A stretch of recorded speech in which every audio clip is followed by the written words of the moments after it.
Good evening. My name is Paul Miller, and I want to welcome all of our viewers and listeners to tonight's special Yom HaShoah presentation.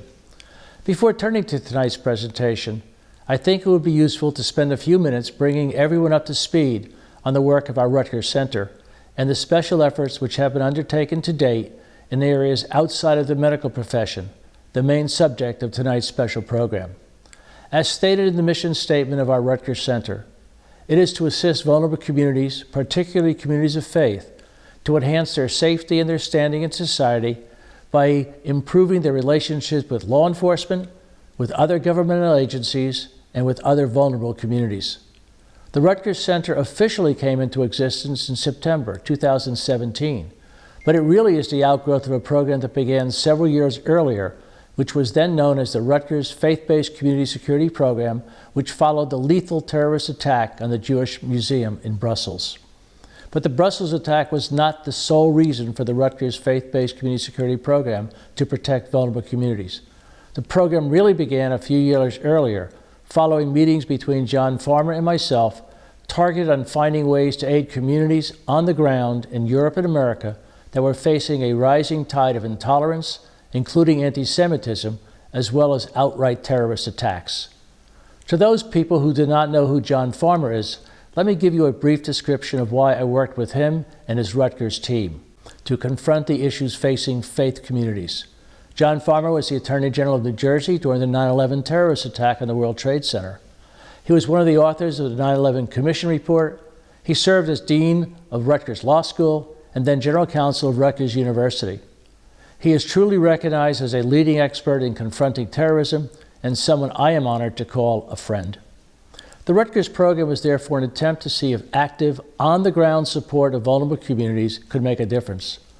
Over several years of work, the Rutgers Faith-Based Community Security Program demonstrated that, in fact, interaction with vulnerable communities could help, as John said when our center was announced, to break down barriers and help build bridges between vulnerable communities and law enforcement, vulnerable communities and majority communities, and among communities themselves is something that is critically necessary.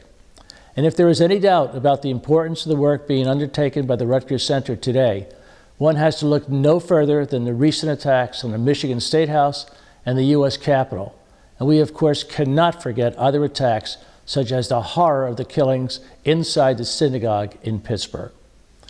One of the few things our Rutgers Center did was form a partnership with the International March of the Living, the organization which for several decades has undertaken numerous programs to keep the memory of the Holocaust, the Shoah, alive, lest we forget this horror of the past. As Santayana said, those who do not remember the past are condemned to repeat it. As most of you watching and listening to tonight's program know, I am by training a lawyer. Perhaps because of my profession, but clearly understanding the role that lawyers and judges played in helping the Nazi Party implement the horrors of the Holocaust, we joined with the March in working with legal groups, law societies, and law schools in exposing the role our profession played. Who can forget, for example, the devastating Nuremberg laws? These past actions and programs undertaken by the Rutgers Center in conjunction with the March of the Living bring us to the importance of tonight's special program, the role of the medical profession in supporting the Nazi Party and the implementation of the horror of the Holocaust. One way to begin to think through the role of the medical profession is for each of us to try and answer the questions posed by Shmuel Rees at the Center for Medical Education of the Hebrew University Faculty of Medicine. Could the Holocaust, one of the greatest evils ever perpetrated on humankind, have occurred without the complicity of physicians, their societies, and the scientific professional community? How did healers become killers? Can it happen again? As we ponder these questions, there are several facts we should consider. Percentage-wise, more physicians joined the Nazi Party than did the population of Germany as a whole. Roughly half of all German doctors became party members between 1933 and 1945. The German medical profession played a role in shaping and implementing many Nazi policies. Not only did physicians and nurses support the regime, many became complicit in Nazi crimes. German doctors and medical scientists helped shape Nazi Germany's racial laws. Many participated in forcible sterilizations, human experimentation, and the so-called euthanasia of people with mental and physical disabilities. And just as the doctors supported the Nazi regime, so did the nurses as well. In fact, nursing schools began indoctrinating students with Nazi ideology through classes on race and eugenics. The role of the medical profession was so extensive that in 1946-1947, there was a special trial in Nuremberg known as the Doctors' Trial. Tonight you will, however, not only hear about the participation of the medical profession in the Shoah, but you will also hear about many other doctors who never forgot their original oath to care for the sick and helped save lives in the ghettos as well as in the death camps, with names like Auschwitz-Birkenau. I would now like to thank our presenters who remind us about the medical evils and courageous efforts of doctors during the Holocaust, our partner, the March of the Living, not merely for tonight's special presentation, but as I said before, for the work they have been doing for decades. The Maimonides Institute for Medicine, Ethics, and the Holocaust, and a very special thanks to the Jewish Broadcasting Service for enabling this special presentation to be seen and heard over its networks, which serve over 500,000 people globally. It is now my pleasure to turn tonight's special presentation over to Dr. Stacy Gallen, the director and founder of the Maimonides Institute, who will serve as host of tonight's presentation. Thank you, and please be safe. Thank you so much, Paul, both for that wonderful introduction and for your dedication and commitment to creating a better future by remembering the past. The Miller Center for Community Protection and Resilience has been instrumental to the success of tonight's program. We are immensely grateful for their continued support and appreciative of their involvement in creating numerous innovative March of the Living programs that have significantly contributed to expanding Holocaust awareness globally. The Maimonides Institute for Medicine, Ethics, and the Holocaust was founded on the premise that the only way to truly preserve the legacy of those who perished or whose lives were changed irrevocably at the hands of Nazi medicine is to use the lessons of the past to inform how we can and should act today, to foster a personal and professional ethos that values the protection of human rights and the central principles of ethics first and foremost, and to empower the next generation to understand the necessity of standing up and speaking out whenever injustice is present. The lessons of the Holocaust transcend traditional boundaries. They are international, intergenerational, interfaith, and interprofessional. Holocaust education can and should be universally relevant and serve to promote justice and tolerance, equality, and human dignity for all. During the past year, the world has struggled with challenges that call into question our core ethical values. We are facing a global pandemic that has resulted in proposed modifications to basic moral principles at varying levels within healthcare politics, public policy, the media, and general society. Systemic inequalities that emphasize the hierarchy of human life that has long been present in society have come to the forefront of our debate.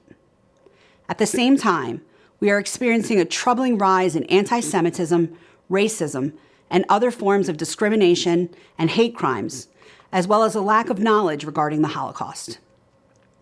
At this defining point in human history, we are presented with unprecedented challenges.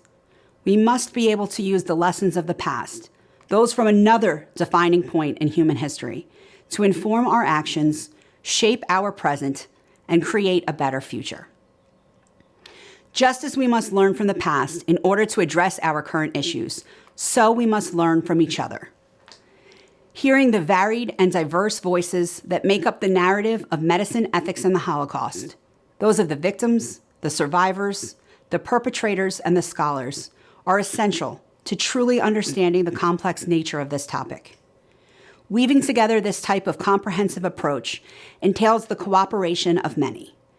We are grateful to our partners at the International March of the Living, the Miller Center for Community Protection and Resilience at Rutgers University, Teva Pharmaceuticals, and the USC Shoah Foundation for their tireless efforts to promote Holocaust education.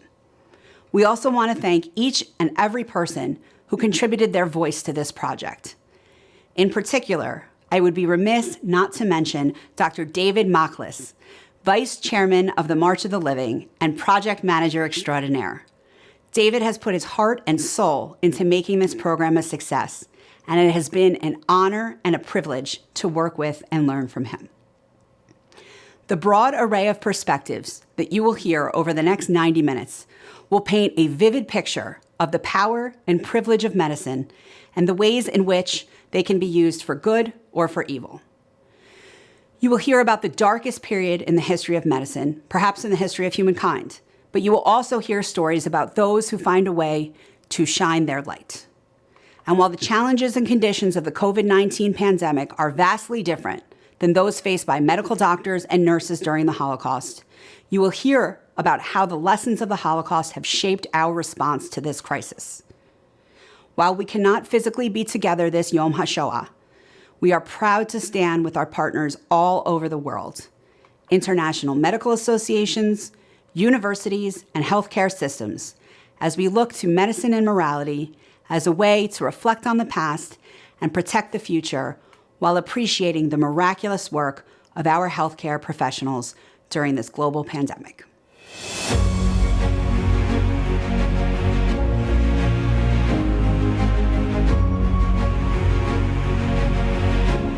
I solemnly pledge to dedicate my life to the service of humanity. The health and well-being of my patient will be my first consideration. I will respect the autonomy and dignity of my patient. I will maintain the utmost respect for human life. I will not permit considerations of age, disease or disability, creed, ethnic origin, gender, nationality, political affiliation, race, sexual orientation, social standing, or any other factor to intervene between my duty and my patient. I will respect the secrets that are confined in me, even after the patient has died. I will practice my profession with conscience and dignity and in accordance with good medical practice. I will foster the honor and noble traditions of the medical profession. I'll give to my teachers, colleagues, and students the respect and gratitude that is their due. I will share my medical knowledge for the benefit of the patient and the advancements of healthcare. I will attend to my own health, well-being, and abilities in order to provide care of the highest standard. I will not use my medical knowledge to violate human rights and civil liberties, even under threat. I make these promises solemnly, freely, and upon my honor. My honor. my honor. My honor. My honor. My honor. In January of this year, we, along with the rest of the world, commemorated Holocaust Remembrance Day. Throughout the Houston Methodist Hospital system, we sent out this prayer that was written by Chief Rabbi Ephraim Mervis, Archbishop of Canterbury Justin Welby, and Senior Imam Kwari Assam. This was the prayer. Loving God, we come to you today with heavy hearts, remembering the 6 million Jewish souls murdered during the Holocaust, and the horrors of that history when so many groups were targeted because of their identity, and in genocides which followed. We recognize destructive prejudices that drive people apart. Forgive us when we give space to fear, negativity, and hatred of others simply because they're different from us. In the light of God, we see everyone as equally precious manifestations of the divine and can know the courage to face the darkness. Through our prayers and actions, help us to stand together with those who are suffering so that light may banish all darkness, love will prevail over hate, and good will triumph over evil. Amen. I am extremely honored to introduce Dr. Albert Bourla, the Chairman and Chief Executive Officer of Pfizer, Inc., and the child of Holocaust survivors, and express our deepest gratitude to him for telling his family's story, sharing the impact it has had on his life, and reminding us all of the necessity of standing up and speaking out against anti-Semitism and hatred of any kind. Hello, everyone. I am Albert Bourla. As the son of Holocaust survivors, I'm honored and humbled to participate in this year's March of the Living, Yom HaShoah observance. And as someone who leads a company whose purpose is breakthroughs that change patients' lives, I'm thrilled that this year's event is dedicated to the heroes who provided medical care in the ghettos and camps during World War II, as well as those who provide medical care around the world today. I was born and raised in Thessaloniki, Greece. Before Hitler began his march through Europe, there was a thriving Sephardic Jewish community in Thessaloniki. So much so that it was known as La Madre de Israel, or the Mother of Israel. Within a week of the occupation, however, the Germans had arrested the Jewish leadership, evicted hundreds of Jewish families, and confiscated their apartments.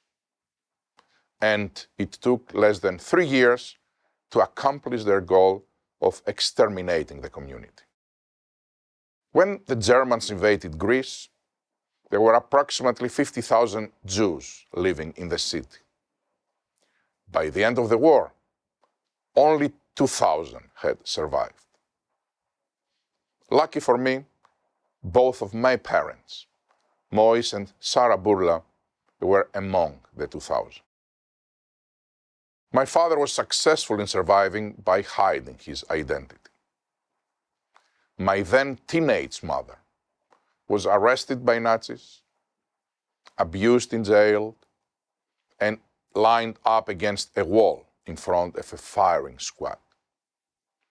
She was removed from the line of death at the last moment, thanks to hefty bribes that a Christian relative paid to Max Merton, a Nazi war criminal.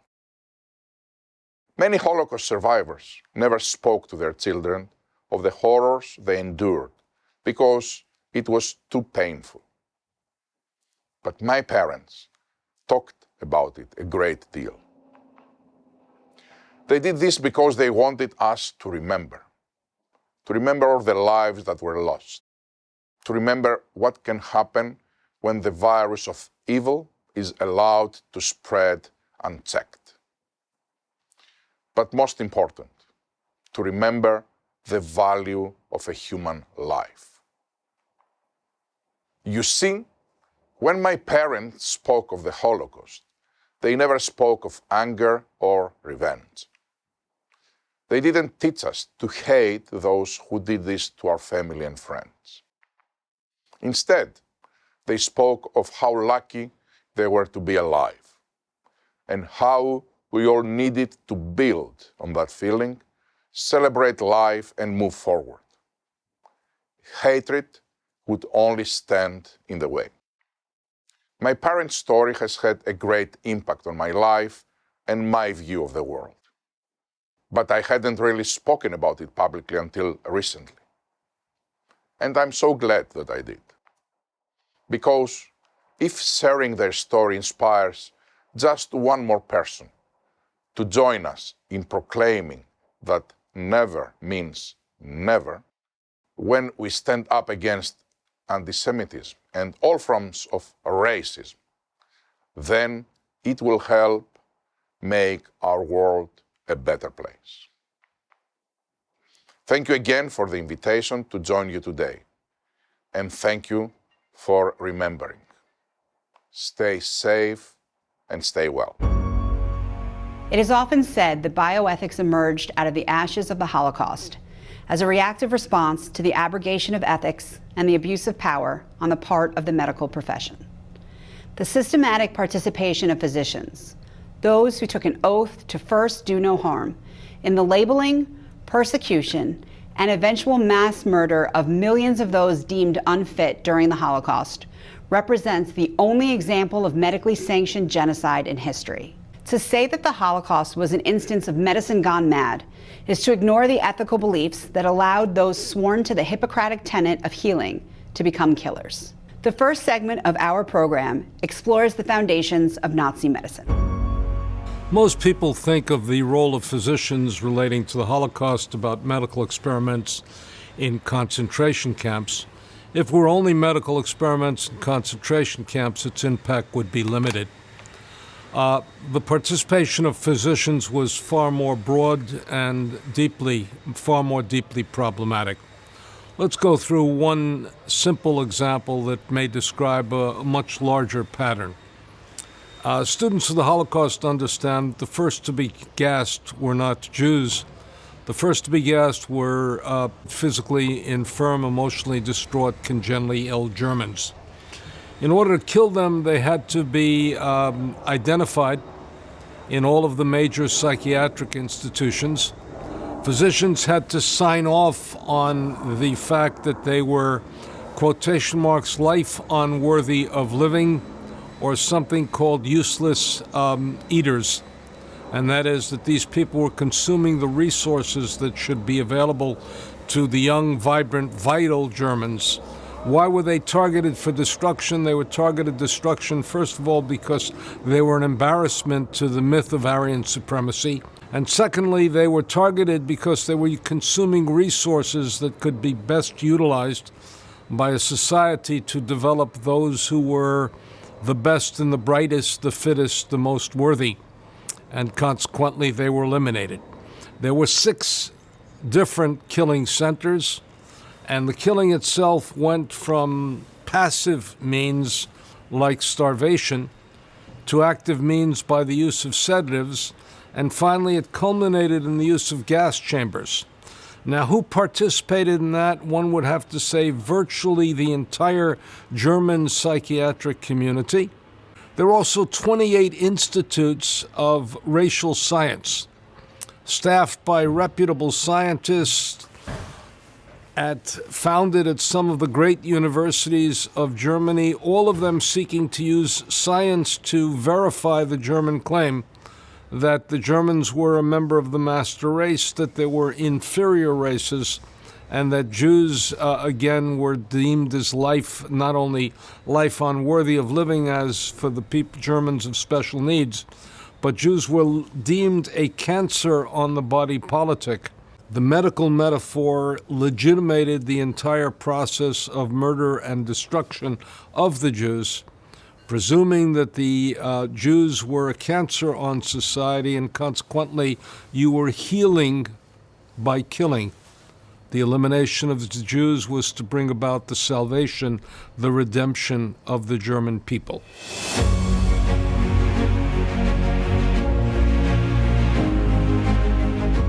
We are proud to partner with the USC Shoah Foundation this evening, an organization dedicated to using innovative technologies to preserve the invaluable testimonies of Holocaust survivors. The first clip you are about to see features Holocaust survivor and March of the Living educator Max Eisen, filmed in 360 technology in front of the barracks in Auschwitz, where his life was saved by a heroic Polish doctor who was also a member of the Auschwitz resistance. In 2019, as a part of a Shoah Foundation March of the Living project to document testimony of survivors for future generations, speaking at the very site of their experiences in 360, Max spent 9 days in 3 countries telling his story on location. This included standing outside the hospital block at Auschwitz I, which will be seen here for the very first time. Future generations will be able to watch this in virtual reality or use their devices, and actually when they're standing on this spot at Auschwitz, see Max speaking from this very spot. Max is just picking up at the point at which he describes the fact that he'd been hit around the head with a pickaxe and was brought to this hospital unit in order to be able to have surgery done. I was dropped in the hallway here, and I was operated on. Next morning I woke up, I was in the ward upstairs. And 2 doctors, 2 surgeons that came up to see the patients the next morning. My head was bandaged. I thought I went to hell and back, really. It was so strange. And 2 days later, if you couldn't walk away after surgery, 2 days later you were taken, put on a stretcher, brought up here. There was a truck.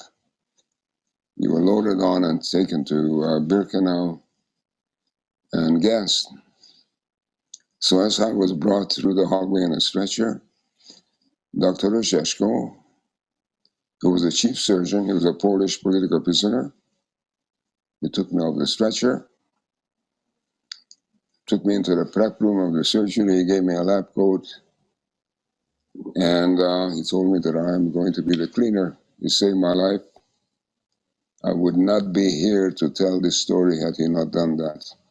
Dr. Ojesko made him an assistant there, and he worked in this block as a young man, assisting in the surgery department. I think it shows very clearly that there are two different types of medical officer at Auschwitz, those who were carrying out the heinous experiments and those who were using their humanity, a Polish political prisoner who used his humanity to save Max's life and give him a chance to recuperate and to convalesce and to live out the best he could in the Auschwitz, his life, which of course ultimately saved him. Amidst these tales of evil perpetrated by Nazi physicians, it's important not to forget the stories of survival, strength, and hope. I was fortunate enough to call Eva Kor my friend and mentor, and her story has been an inspiration to me and countless others. Eva was a survivor of Joseph Mengele's infamous twin experiments. She had one goal in life, and we spoke about it frequently. Eva wanted to share the story of her time in Auschwitz with as many people as possible. She wanted to inspire people to remember, to forgive, to heal, and to create a better world where people treat each other with kindness and respect. The first night I met Eva, I promised to do everything I could to help share her message.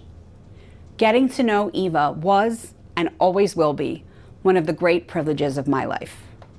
Although she passed away 1 year to the day that I last saw her on a trip where we took the Davidson College men's basketball team to Auschwitz together, I'm proud that her story continues to live on through the interviews she gave and the incredible work of the USC Shoah Foundation, one of our partners for this evening. Even though Eva is no longer with us, Dr. Stephen Smith, Executive Director of the USC Shoah Foundation, was able to conduct a virtual interview with Eva's hologram only a few weeks ago, using the innovative technology they have created as part of their New Dimensions in Testimony program. Eva, did you meet Dr. Mengele? I met Joseph Mengele every single day in the barrack and in the labs. And the only day that I didn't see Mengele was on Sunday. And that is the way I knew it was Sunday. And what were the labs like? The lab that we would stand or sit naked, which are called the observation lab, was in Auschwitz I. And we would march from Birkenau, Auschwitz II to Auschwitz I, stay there most of the day, and then came back at night. The other lab, the blood lab, was in Birkenau. It was not very far from our barrack. And at the time, they would take in about 30 twins. So it took them 30 sets of twins. It took them quite a long time to finish everybody. Was Dr. Joseph Mengele evil? There was such sadness, anger, such look of disgust and contempt for the people he was dealing with. Did you and Miriam speak to each other about your experiences? Miriam and I never spoke about our experiences until 1985. I tried to speak to her in 1979 after I seen the Holocaust movie. She was not ready to speak about it yet, so the first time we spoke was 1985. Eva, thank you for sharing your story. Thank you for being here. To feel like a nobody and a nothing, not as a human being, is very, very difficult. But because my main purpose while I was in Auschwitz is to survive one more day, to survive one more experiment, I concentrated very much on my goals. I don't think that it didn't dehumanize me, it just, I had to somehow put it aside. To be kept naked for 8 hours a day and studied and measured every part of my body without any regard for how uncomfortable it was, how dehumanizing it was. I was just treated as a subject to experiment, not as a human being. I don't think there was one single effort to make us feel human. You sit here, you do that, we are going to inject you, we are going to take blood from you. Never any concern for the person who was in front of them. That was automatically done, but in the other sense, this was Nazi medicine. Nobody, Jews and the other people who were dehumanized, were not human beings. There was no effort in their part. We knew that. We were just there to provide in this case, fodder for their experiments. That's all we were. What I am finding very difficult for me to understand, how any human being can treat another human being that way. What kind of a sick mentality gives another human being the right to treat a human being that way? You know, we hear the term Nazi medical ethics, and that sounds like an oxymoron, a complete contradiction in terms. And yet, there was a systematic ethics that was developed within the context of National Socialist Germany, probably best exemplified by a physician named Rudolf Ramm, who wrote literally the textbook of Nazi medical ethics. He had three fundamental principles on which he operated.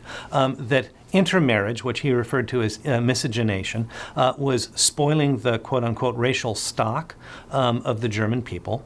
That the birth rate among Germans was Aryan Germans was declining, and that there was and that the country was being overrun by a group of quote unquote inferior racial types, and so that his argument was that any ethical consideration within the context of medicine needed to take those three facts first and foremost into account, and therefore develop policies, procedures, or approaches to individual patients that fundamentally supported the health of the overall people, the folk. I think one of the important things for us to remember here is that at the time of the National Socialist takeover of all the organs and operations of German society, German medicine was the most scientifically advanced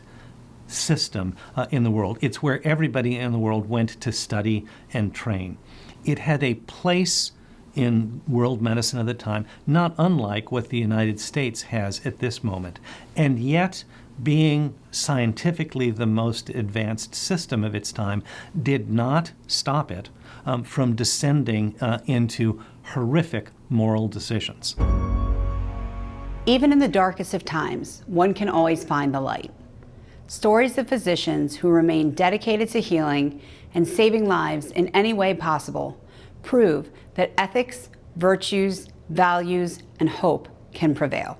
These tales of Jewish physicians and righteous Gentiles who risk their lives to save others demonstrate how the power of the profession can be harnessed for good, even in the most dire circumstances.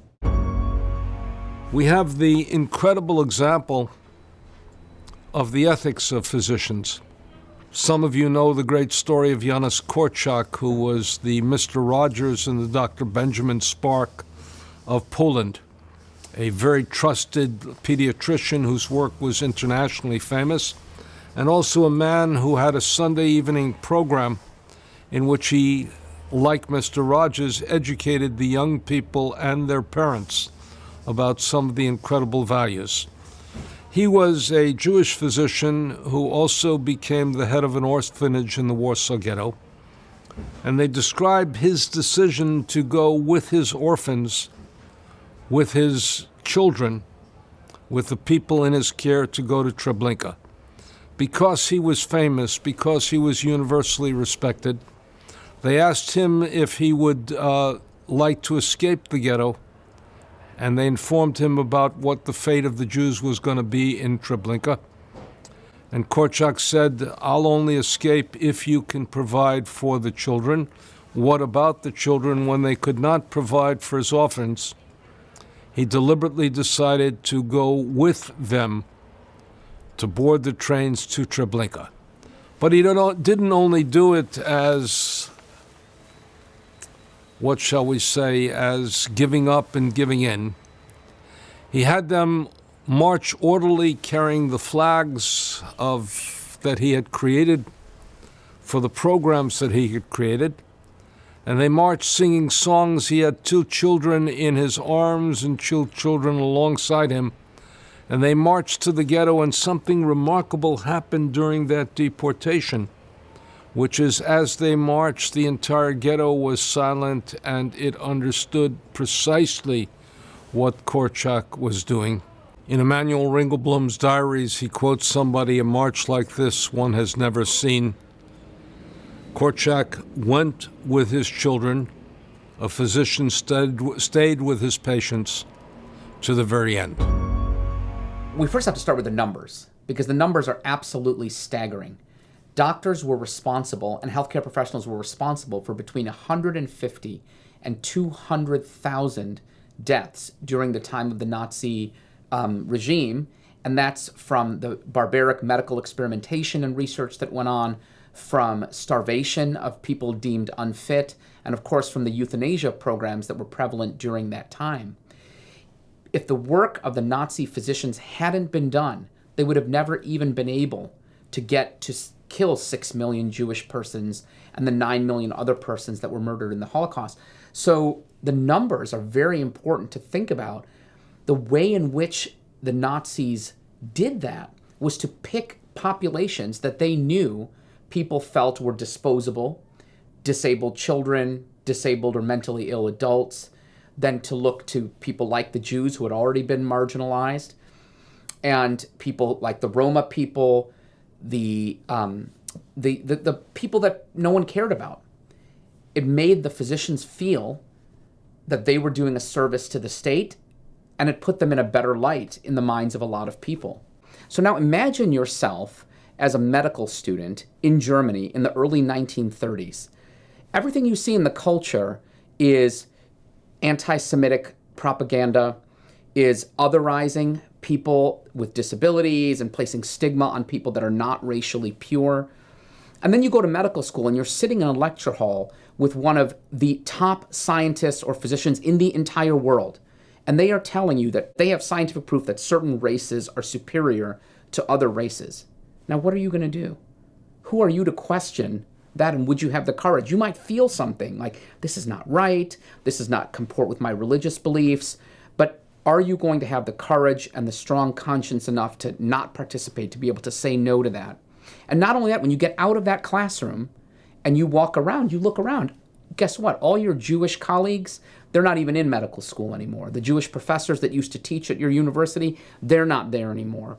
And so this further isolation and stigma in the culture certainly influenced the way physicians thought about what the purpose of medicine is, and that can't be understated. Now, think about it from the other perspective. Physicians influenced culture, and the Nazis knew this. They knew the power and privilege that physicians had in society, and they utilized that. To paraphrase one of the Nazi administrators, he said, the role of the physician should be one of racial leadership, because they knew that if they could get the physicians in their corner, they would be able to use that power for their ends. And they had a very brilliant way of doing this. They created not just a simile, but a very powerful metaphor that Germany is a body. Germany is a body, and the body is sick, and it is weakening. And guess what? The disease, Jews are the disease. The Roma people are the disease. People of color are the disease. Homosexuals are the disease. So now, what do you do when a disease is afflicting the body? You isolate it, you try to contain it, you suppress it, and if you can't do any of those things, what do? You cut it out. You kill it. Now, this is a powerful metaphor that even a lay person can understand, and now in comes the physician.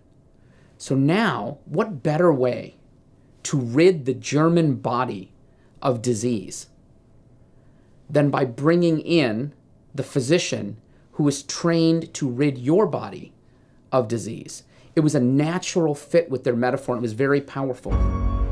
Dr. Frank Summers is a child survivor of the Holocaust and former refugee whose early experiences compelled him to become a physician. He is also a founding executive board member of Doctors Against Racism and Anti-Semitism, where he leads the Holocaust Education, a Medical Imperative project. Here, he tells his story. The Holocaust had a profound effect on my whole life, and including my choice of career.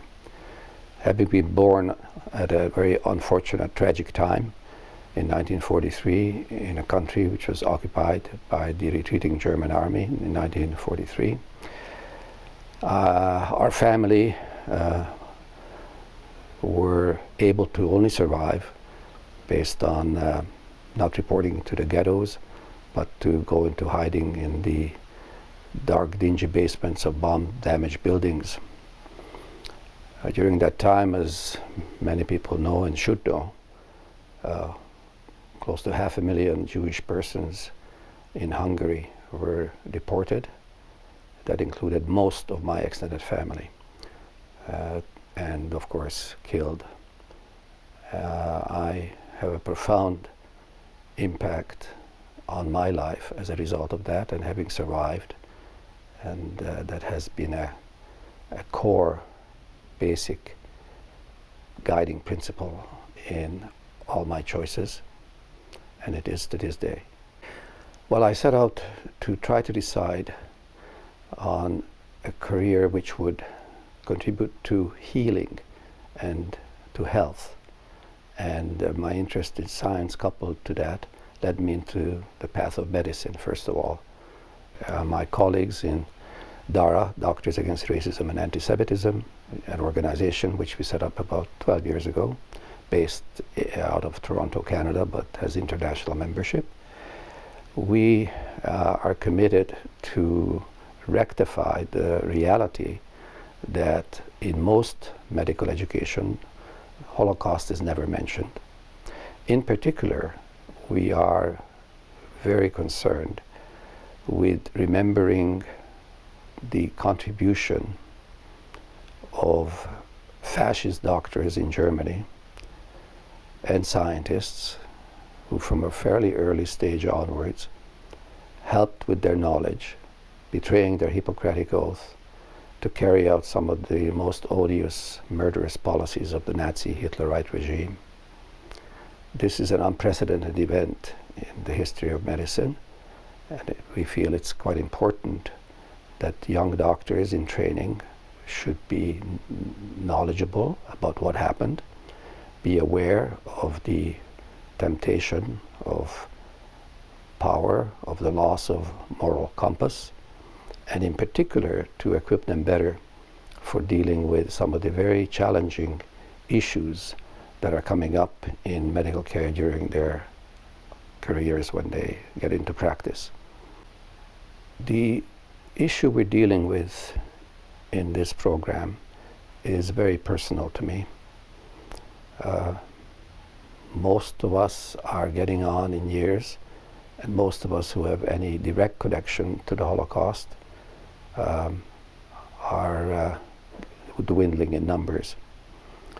I strongly would encourage all colleagues in all parts of medicine to carry forward the dedication, the knowledge, the motivation that we now have exhibited in forwarding the reality of the history of one of the most shameful, tragic periods in the history of medicine, and never allow this to ever happen again, to learn the lessons of that, and to renew the knowledge that we have and to renew our commitment to the oath that we have taken and to speak truth to power, to remain ethical in our practices and to practice empathy and hopefully do some justice to all those innocent victims, men, women, children, who had no choice over their fate. That's the least we can do. That is, in my experience, a major lesson in my life of having survived the Holocaust.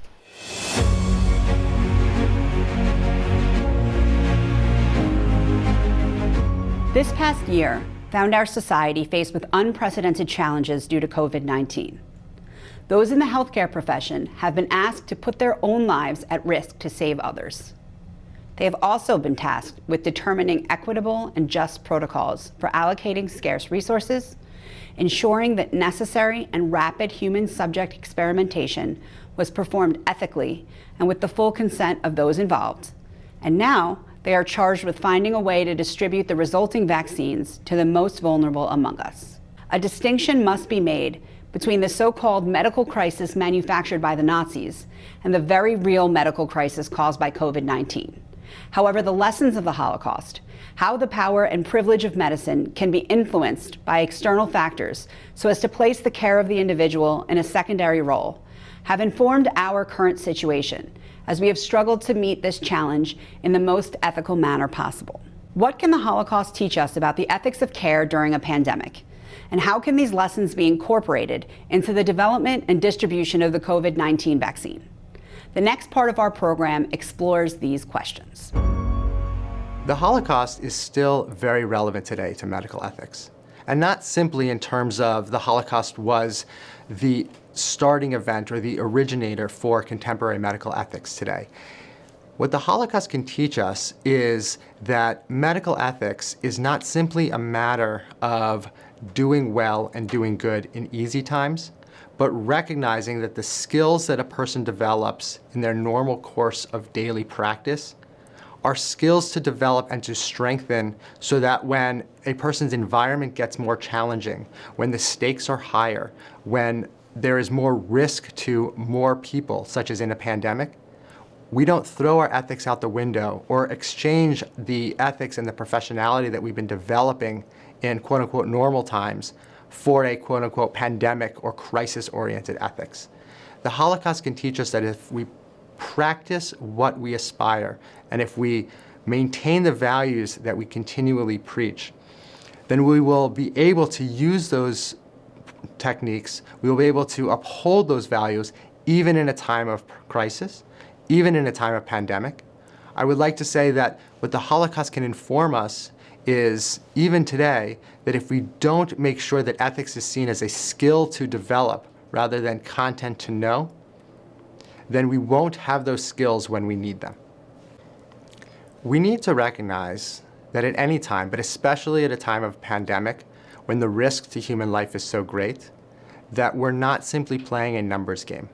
We don't want to make sure that we protect the group at the expense of the people that may be at the margins. We want to make sure that every individual life counts, that every individual has the opportunity to live and to grow and to thrive, and that we should invest in individuals not simply for what they can give to society, but because they are part of a society. The Holocaust was a consequence or a result of seeing people for what they contributed and how weakness of individuals may affect the strength of the whole. We need to see that our strength, that our community strength, is in how we protect people that we see as weak, or how we protect people who may be vulnerable, and not in how we dismiss them for the sake of our own strength.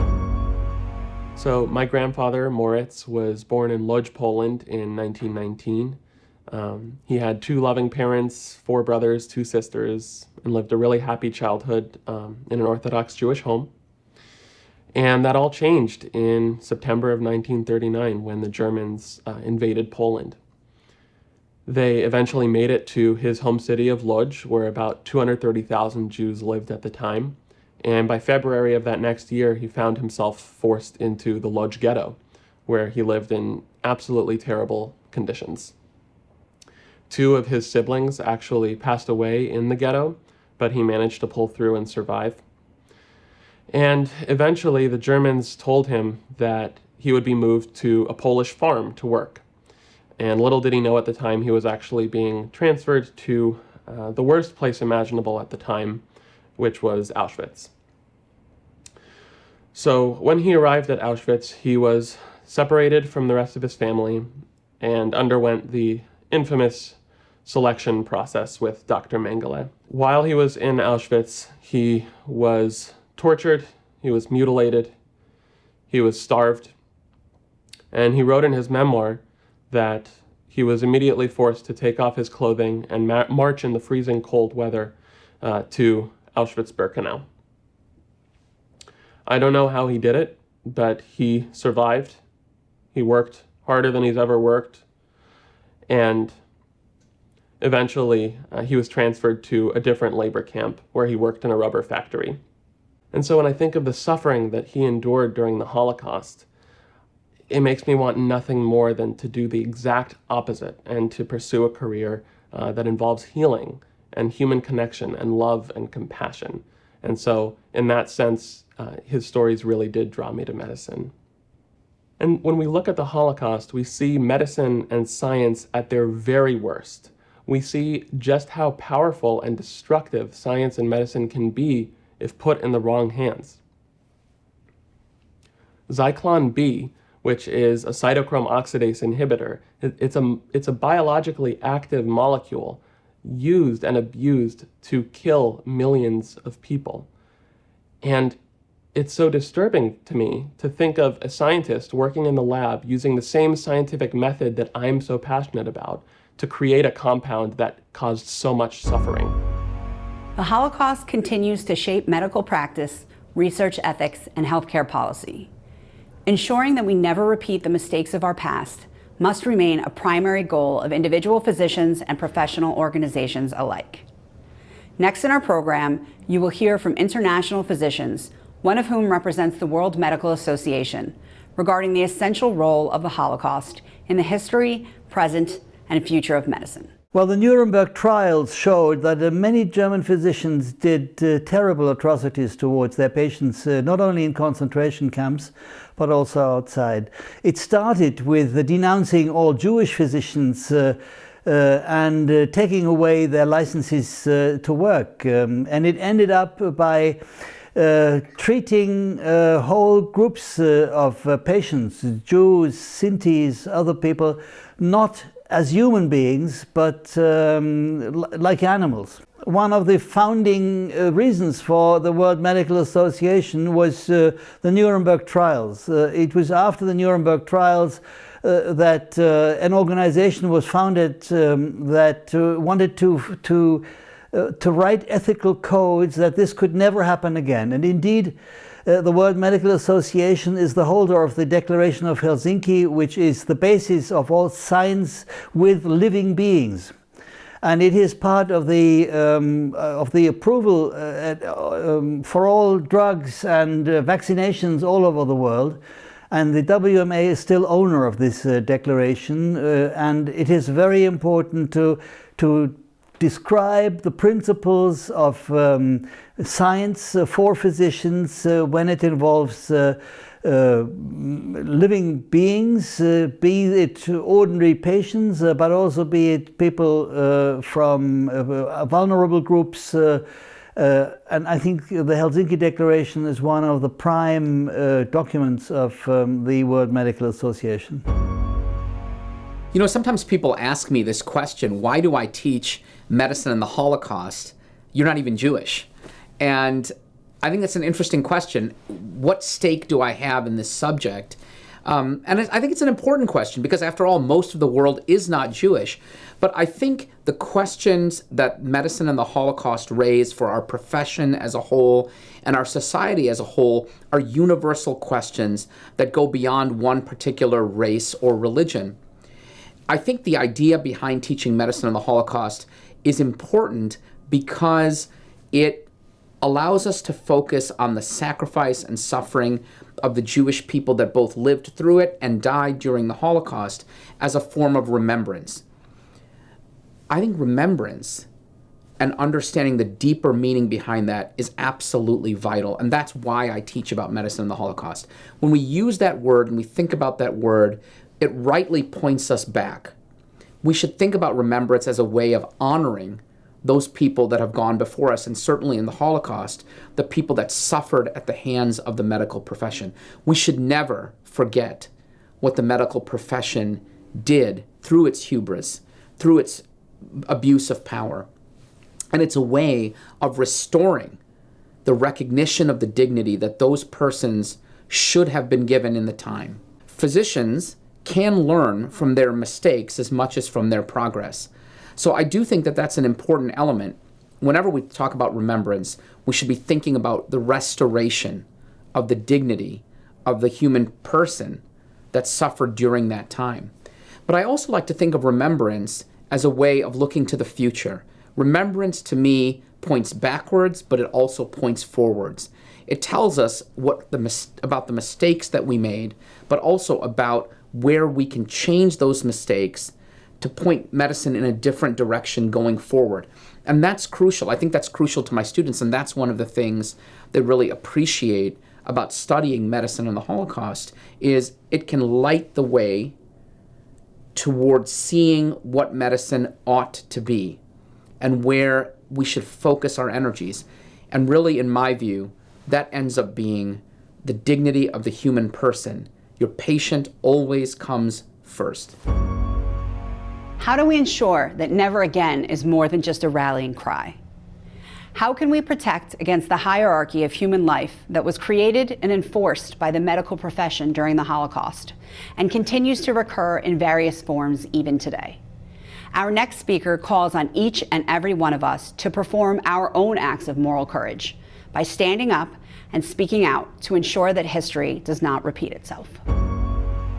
There are so many lessons that we can take from the Holocaust, so many lessons that we have to take from the Holocaust. And I think one of those speaks to the way that systemic inequities and disparities continue well into contemporary society.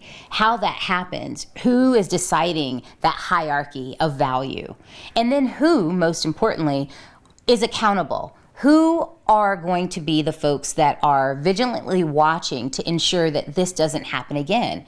And in my opinion, humbly, quite frankly, when we consider diversity, equity, access and accessibility, inclusion and justice as an overarching frame, we have to think very clearly around the ways in which the Holocaust has given us a very clear premise of understanding of the ways in which things can be justified, disparities can be justified, inequities can be justified, marginalization can be justified, the systemic execution of human beings and the snuffing out of human life can be justified. This happened. This is not something that is strictly an affect of an emotional state of reflection. It is a horrific reality. And so when we think about the ways in which there is a swelling, right? A swelling, a feverish swelling of hate, of structured and systemic marginalization that somehow is justified by some folks in society, we have to make sure that we're voicing our condemnation of this. We have to make sure that we're insisting that we turn back to history to see what has happened and ensure that we will not allow it to happen on our watch ever again. And that takes courage. The courage of many, not just the courage of those who are at risk and most vulnerable for these atrocities. The human body, absent of the human spirit, because of what so many in the medical profession allowed, was essentially reduced to economic gain and hierarchy of contributions to a society and biological determinations of what made a person more valuable or less valuable. I believe the pandemic and even the very pragmatic suggestions we've had around prevention of the spread of the virus have reminded us just how intricately and integrally connected we all are, that our survival, that our ability to thrive is a collective experiment. It's one in which we all play a role. And when we recognize that there are disparities and inequities that are making for a lack of access or diminishing resources for some of our community members, we have to address that. That can't happen in isolation. We know, as evidenced by the Holocaust, as evidenced by other racist atrocities that continue to happen throughout our contemporary history and the like, that we all have to be vigilant. We all have to say something. We all have a responsibility to be invested in the care, in the wellness, in the overall good of each and every one of our community members. And I think the pandemic, as cruel as it has been for us to live through, again, in this collective trauma, because I think that's what it is. And when we're on the other side, we'll look back and we'll be able to identify it as a collective trauma globally experienced, that we are accountable to one another. We are responsible for one another in some way. And certainly medical professionals and healthcare professionals have a unique responsibility and have done an overwhelmingly good job in doing their very best. But we too are a part of that effort. And I think this was a very harsh reminder. But in the end, I think it will draw us closer. At least that's my hope.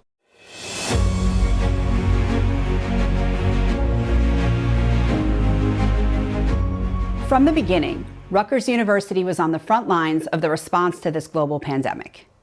They worked with hospital and health system partners to care for the sick and conduct research into how the disease impacted healthcare workers. They partnered with the New Jersey state government to launch a contact tracing initiative to track and mitigate the spread of the disease and conducted vaccine clinical trials to speed the approval of our best hope for bringing people back together.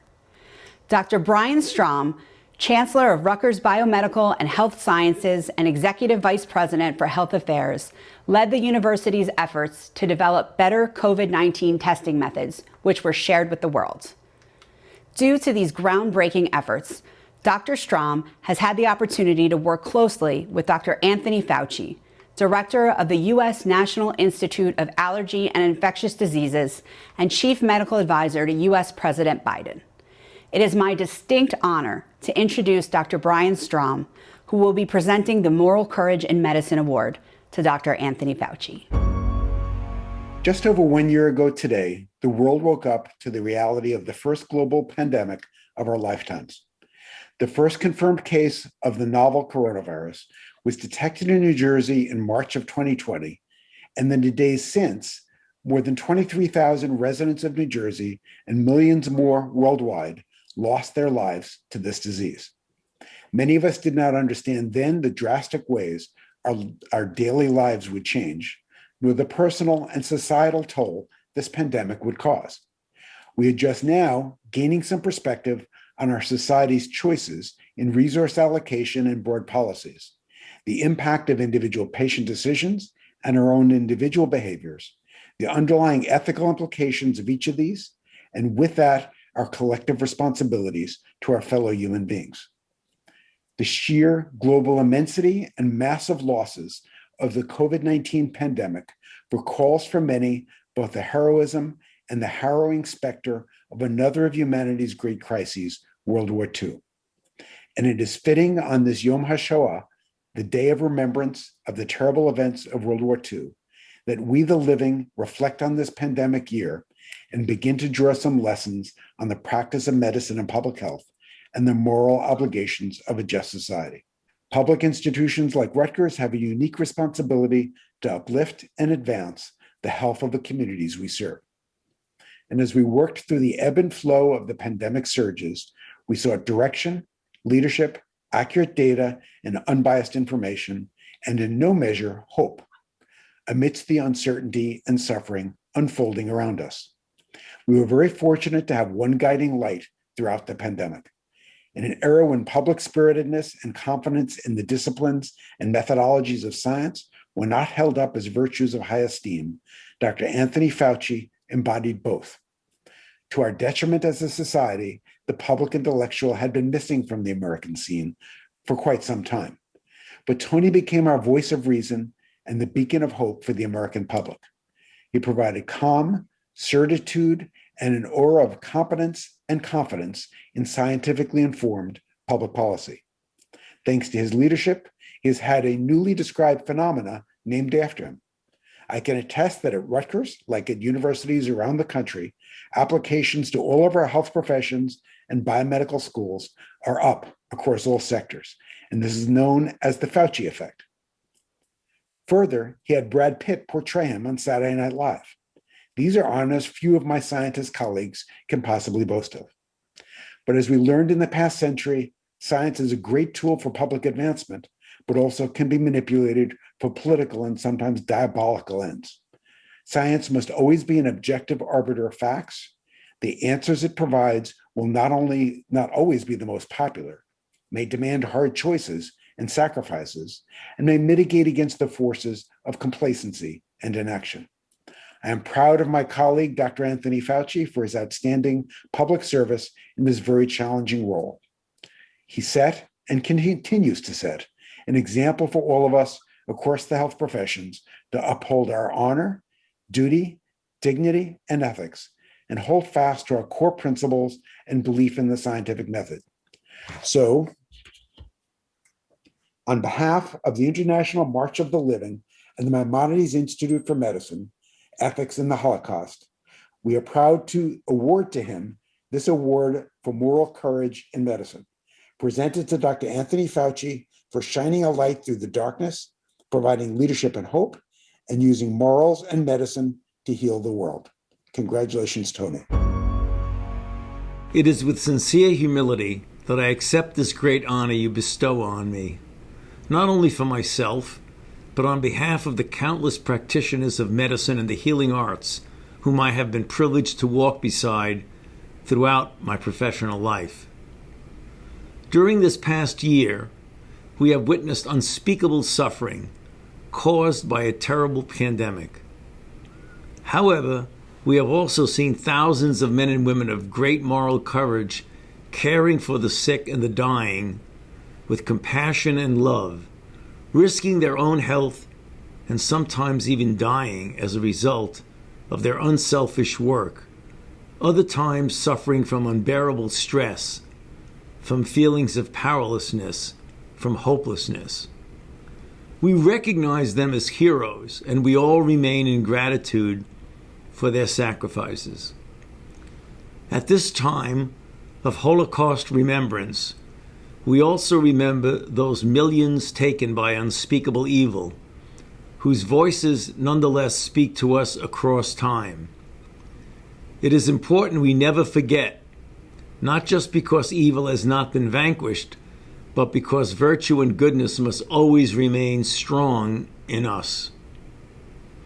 Many centuries ago, the great rabbi, physician, and philosopher Maimonides understood this and taught it to others. Medical practitioners around the world have long been inspired by what we call Maimonides' daily prayer of a physician.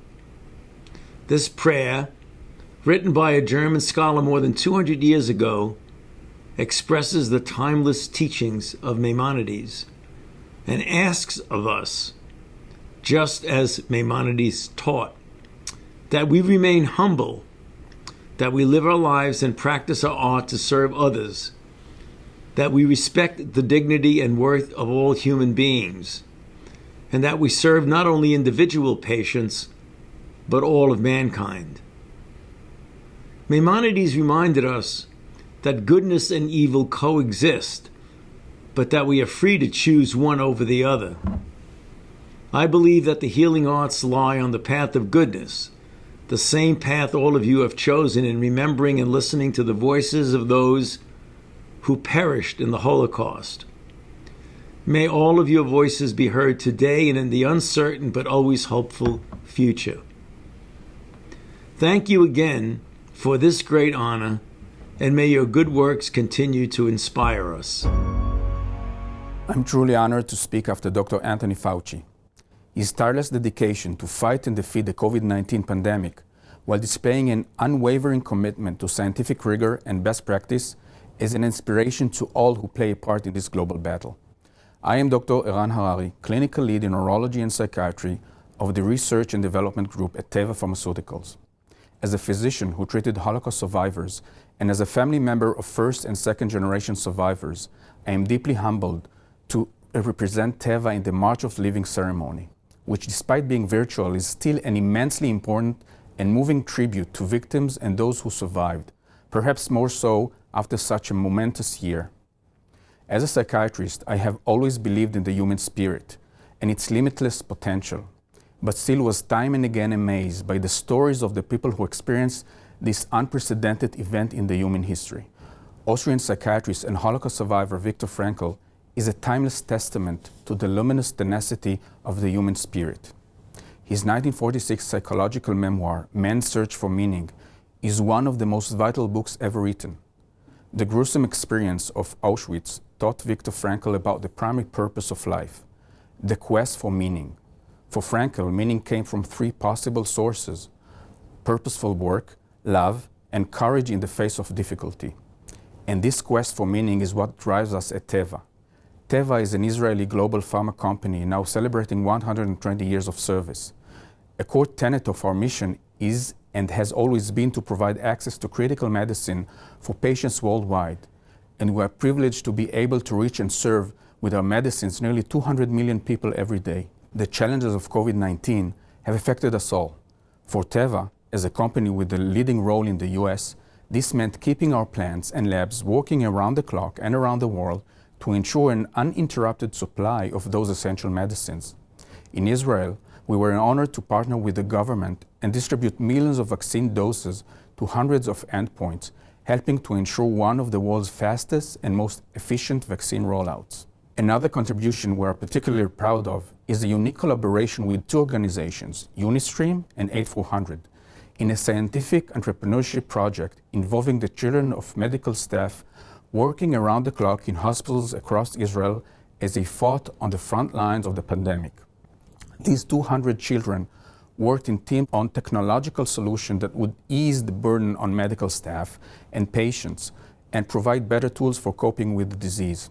The project, entitled Biotech Next Generation, introduced youths to the realms of health, medicine, biotech, and entrepreneurship, and provided the tools they need to establish their own groundbreaking startups in the future. Some of the winning solutions were particularly suited to support senior citizens, among them Holocaust survivors who have experienced great difficulties in isolation due to the characteristics of the pandemic. One example is a device that would allow patients to disconnect themselves from IV infusion so they can move around freely, potentially improving the quality of life for many elderly people. Efrat Rosenhaft is a member of the design team for this innovation. Efrat's father, Yair Rosenhaft, is an internist nurse at the Tel Aviv hospital, and Efrat's grandmother, Malka Bennett, was born in Czechoslovakia and brought to Auschwitz along with her three sisters before surviving and moving to Israel. Malka takes great pride in Efrat. Another example is of Dr. Zandberg, who is the granddaughter of Holocaust survivors who lost most of the family in the Holocaust.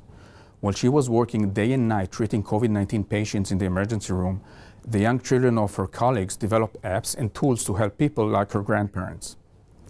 Among those solutions was an app for connecting those in quarantine and isolation during the pandemic that provides mental support, activities to pass the time, and quick access to experts. Yet another was a tool that allows seniors to talk to each other, listen to lectures, call for volunteers, and enjoy their environment in a convenient and simple way. This is a living example of passing down from generation to generation, midor ledor in Hebrew, the moral commitment to help others and care for the community.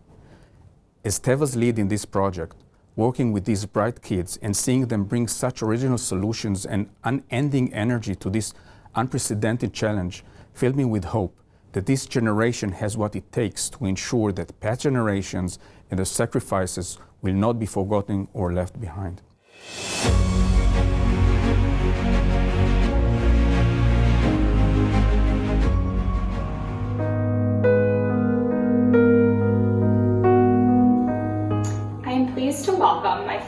March of the Living alumni from all corners of the globe who are all working in the medical profession, dedicating themselves to the health and welfare of their patients. We come together tonight to light these candles in honor and memory of the victims of the COVID-19 pandemic and the medical professionals who sacrificed their lives to care for their patients. We also pay homage to the medical professionals who, in the midst of the horrors of the Holocaust, continued to honor their oath to heal and to provide comfort. I light this candle tonight to honor the nearly 2.8 million people who have lost their lives worldwide to COVID-19.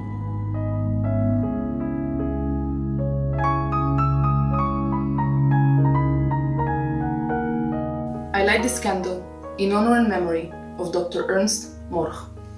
Dr. Ernst Morch was a member of the Danish resistance, credited with saving all but 500 of the country's 7,000 Jews.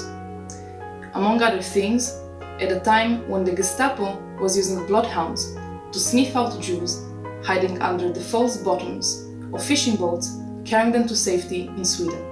He and a friend perfected a mixture to disable the dog's ability to smell. Dr. Ernst Morch is one of almost 300 Gentiles recognized as righteous among the nations at Yad Vashem, Israel's National Holocaust Museum, for risking their lives to save Jews during the Holocaust. We light this candle in honor and memory of Dr. Adelaide Haas-Hotval. Dr. Adelaide Haas-Hotval, a French physician and psychiatrist, was born in the village of La Howald, where she worked in the home for disabled children before the war. Hotval was arrested in 1942 when she traveled to Nazi-occupied Paris to attend her mother's funeral and was jailed in Bourges with a number of Jewish prisoners. She was transferred to Auschwitz in January 1943, where Chief Nazi doctor Edward Werths asked Hotval to practice gynecology. She agreed until she discovered that medical experiments were being performed on Jewish women with the intention of sterilizing them. In Auschwitz, Hotval was known as the Saint because of the medical care she provided to Jewish prisoners in secret.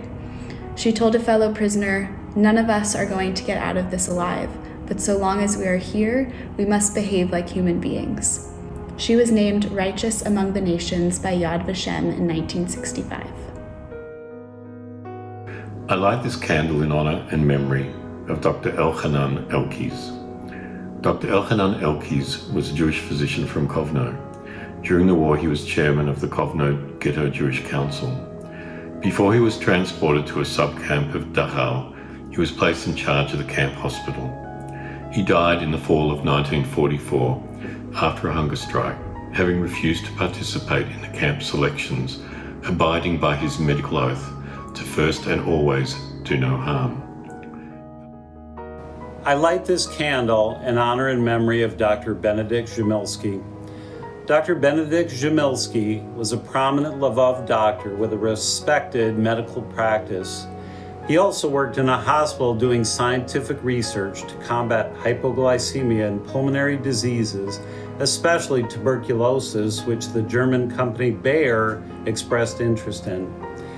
In 1942, Dr. Jamilski and his family tried to escape by train to Warsaw. He was arrested at the Lublin station and taken to Majdanek.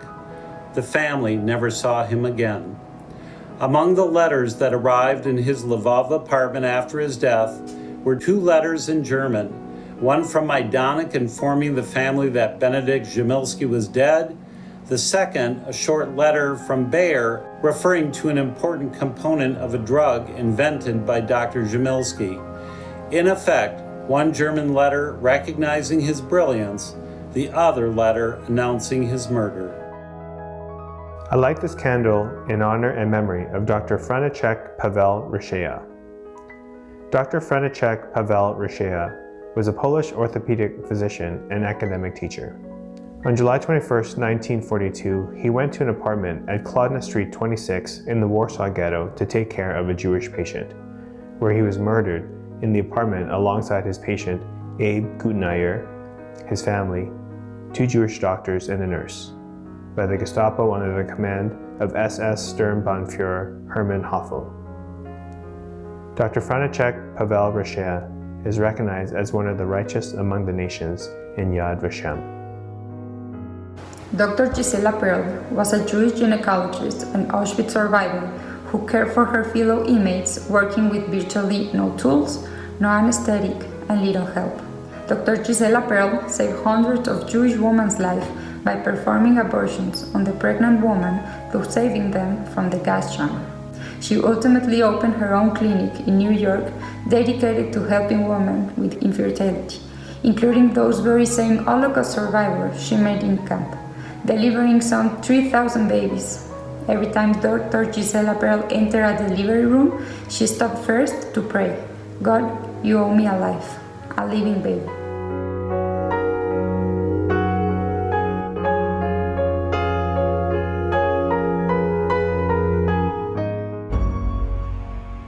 On behalf of the International March of the Living, the Maimonides Institute for Medicine, Ethics, and the Holocaust, the Miller Center for Community Protection and Resilience at Rutgers University, and in cooperation with Teva Pharmaceuticals and the USC Shoah Foundation, we pledge the following.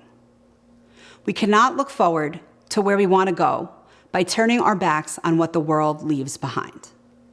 Our collective past, the voices of those who survived to tell their children, and of those who perished, whose voices rise from the earth, will serve as our call to action. We are committed to protecting those who survived, their lives, their stories, their legacies. We pledge to create and provide a comprehensive educational platform that transcends the traditional boundaries of Holocaust education. We will reach out to broad and diverse audiences, ranging from health professionals and social activists to students of all ages and experience. We will build bridges where there are currently boundaries, open doors of friendship and solidarity that are currently locked shut. We are committed to expanding Holocaust education from examining history to changing the present and the future. The lessons of the Holocaust will serve as the paradigm for how we can both turn away from evil and do good. We will provide education not only in the areas of medical research and public health, but in all areas of human interaction that emphasize dignity and respect.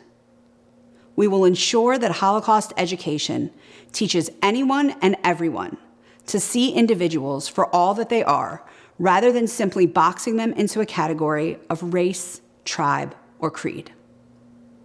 Never again is no longer enough. We will empower emerging leaders to guide us on a new path where we strive not only to never repeat the mistakes of our past, but to preserve the legacy of those who perished during the Holocaust and to create a better future. Tonight's program has emphasized the absolute necessity of educating the world about medicine, ethics, and the Holocaust. Its relevance and implications for modern society are simply too important to ignore. Therefore, we are extremely excited to collaborate with Teva Pharmaceuticals to provide this type of high-quality, accessible education to people all over the world. We have learned the importance of reflecting on the past to protect the future, but this can only be accomplished by working together with like-minded individuals and organizations that are willing to act now. We are grateful to Teva Pharmaceuticals for giving us this opportunity to partner with them to bring the lessons of medicine, ethics, and the Holocaust to a global audience.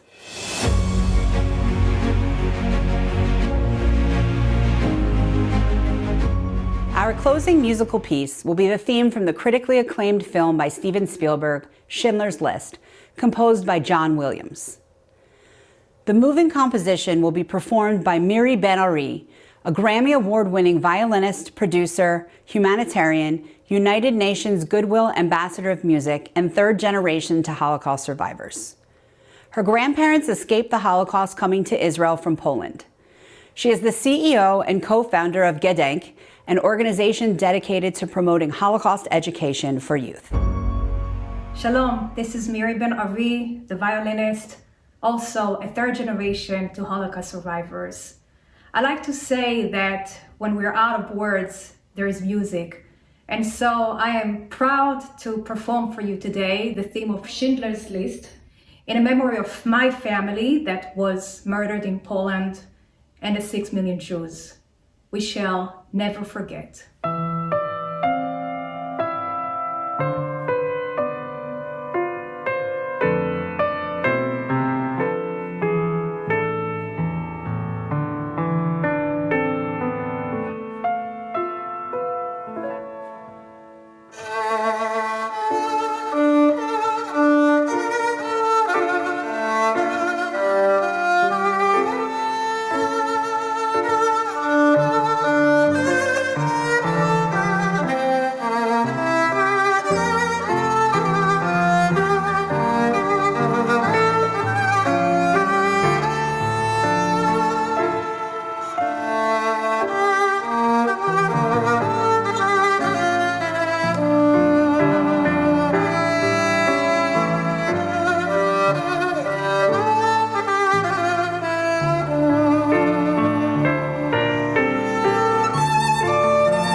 As we conclude this evening's program, I would like to introduce Phyllis Heidemann, President of the International March of the Living, to provide our closing remarks. Throughout time, men, women, and children have put their faith in medical practitioners for the diagnosis, the prognosis, prevention, and the treatment of medical problems that they face. We historically turn to the medical profession for answers on questions revolving our life and our death. Our will to survive drives us to search for the answers to good health and long life. Toward that end, we turn to doctors and to nurses.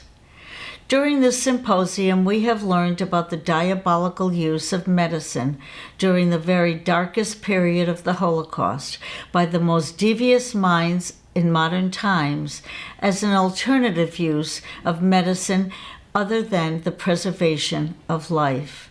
We mourn the passing of so many of our martyred ancestors who surely may have made life-saving contributions in so many fields, including medicine, had their lives not ended so viciously and so needlessly in the prime of their lives.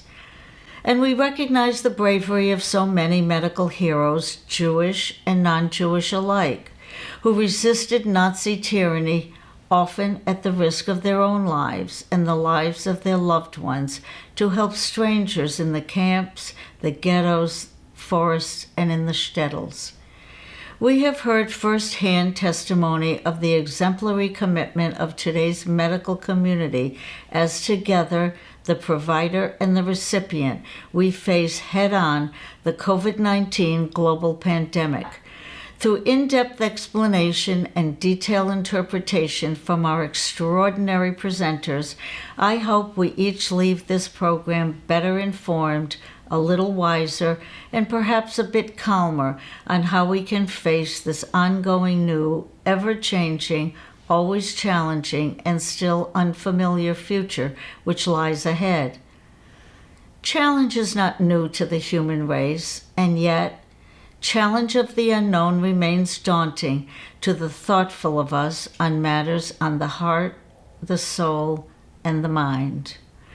We at the March of the Living have devoted much of our time and our effort over the last 3 decades since the inception of our organization to the meaning and the importance of life, the value of the contributions we make to our community, the meaning of the memory of the legacy of our ancestors. We have done so with vigor and commitment to the next generation and with a vision for the continuity of the Jewish people and the State of Israel, and I dare say with an eye to a better future for all humanity.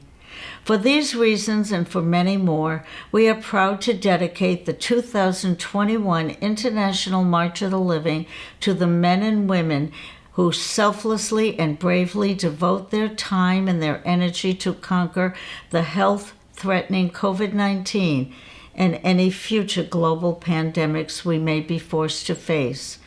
On behalf of all of us at the International March of the Living, the Maimonides Institute for Medicine, Ethics, and the Holocaust, the Miller Center for Community Protection and Resilience at Rutgers University, and the USC Shoah Foundation, we thank you for joining us for this educational symposium. We hope and pray that each of you, your families, and your colleagues remain well during this uncharted times in which we are living, and that the future will be a brighter and a safer one for all. Let us strive to learn the lessons of the tragic history of the Holocaust and combine our efforts in the fields of medicine and morality for the benefit of all humankind. We wish shalom, we wish peace, and good health to each of you.